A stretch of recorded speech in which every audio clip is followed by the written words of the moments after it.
Hello everyone and welcome to my channel. My name is Duncan Dimanche. Today I'm going to be ranting about the A6500 a bit and its stabilization, and I'm going to be showing you guys the difference between the GH5 and the A6500 image stabilization in body and with the lens.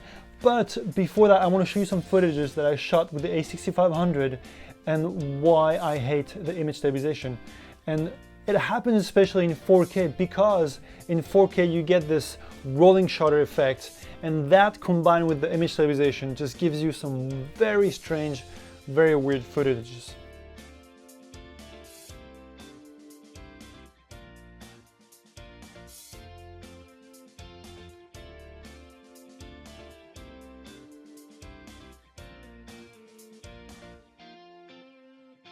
So the Sony and the GH5 both have in-body stabilization 5-axis, and they can also combine that in-body stabilization with the lens stabilization, and it creates supposedly a way better image stabilization. So the really cool thing is you can use those manual lenses, those amazing lenses, and have stabilization. And to do that you need to dial in manually what the focal length of the lens is. And the good news is you don't need to convert it by 1.5. If you have a 35mm lens, you dial in 35mm in the body. That's it. You don't have to do the 1.5, so you don't have to do a 50mm if it's a 35mm lens. And same goes, I think, for the GH5. I'll put a yes or no once I get the answer, but I'm pretty sure that's the same thing for the GH5.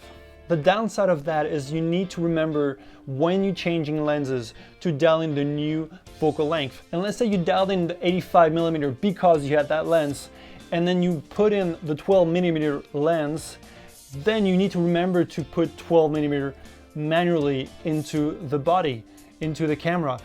And if you forget that, this is what's gonna happen. You're gonna get some weird footages because he thinks that it's 85mm. There's no electrical connection that tells the body that this lens is a 12mm and this one is an 85mm. So don't forget that. You're gonna get some really shitty footages. And I had them both on the tripod at the same time, so they're both getting the same amount of shake, the same amount of movement. I think the A6500 is the king of low light. It does so well. The sensor is amazing, but the sensor is not all. And I'm going to be making a bunch of videos to show you guys why I switched to the GH5. So like, comment, and subscribe.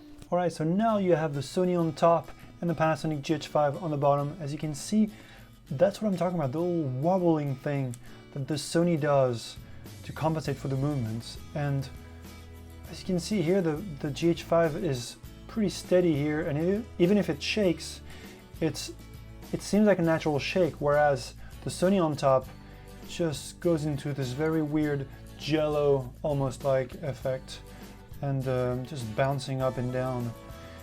And for Sony's defense, it did not have a dual axis stabilization because the lens did not have image stabilization, but I never really noticed the difference when the Sony had the image stabilization on the lens as well.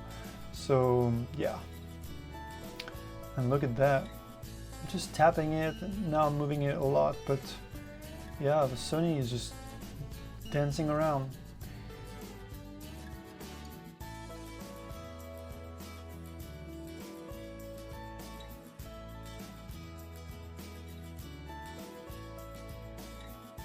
So I have the same setup now, but outside, and Sony's on the left, Panasonic GH5 on the right, and I picked up the tripod just to see how the camera would handle the shake with the stabilization on.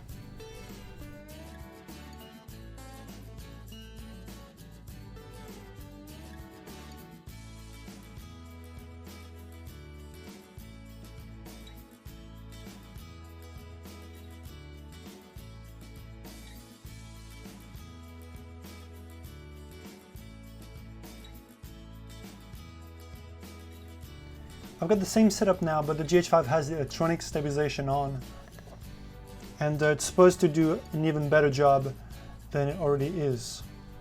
And once again, the GH5 is doing a way better job here. I don't mean to be spitting on the A6500, but I just want to show you guys, the difference, what you're going to get with each cameras.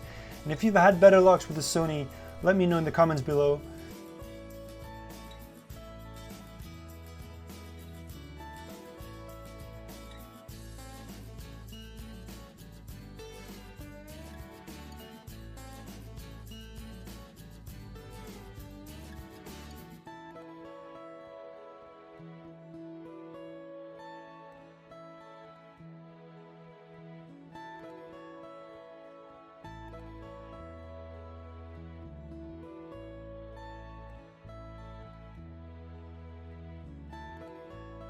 Alright guys, that's it for this video. I hope that you enjoyed it. Let me know what you think. Let me know if you think that was a fair comparison. I believe that it was a fair comparison. They were actually both getting the same amount of shakiness and all that stuff. I think they're doing something magical with the GH5 with in-body stabilization. You can see a lot of videos online. There are people that are actually walking with it and does not look that bad. So yeah, GH5 is simply amazing with that. And doesn't have that rolling shutter thingy that is really annoying. I've been doing a lot of small reviews on the GH5 and the A6500. I'm going to make one big video at the end when I'm going to be doing my final, why I switched to the GH5.